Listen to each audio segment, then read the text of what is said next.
Hello, friends. I'm Dr. Pankaj Jagya, and today we are going to talk about future ready engineering education. Before we begin today's discussion, let me briefly introduce our distinguished guest. Today we have with us Dr. Prakash Sulakhe. Dr. Sulakhe, welcome to the Future Ready Engineering Education podcast.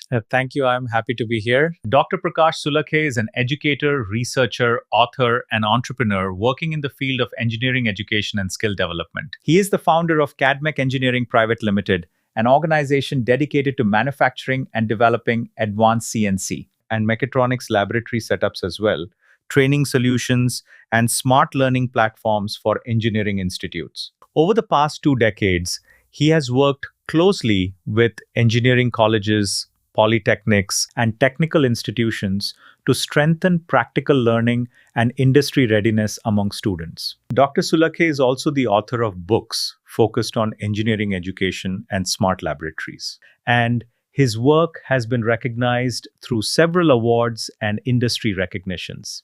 Through this podcast series, he shares valuable insights on transforming engineering education and building truly future-ready engineers.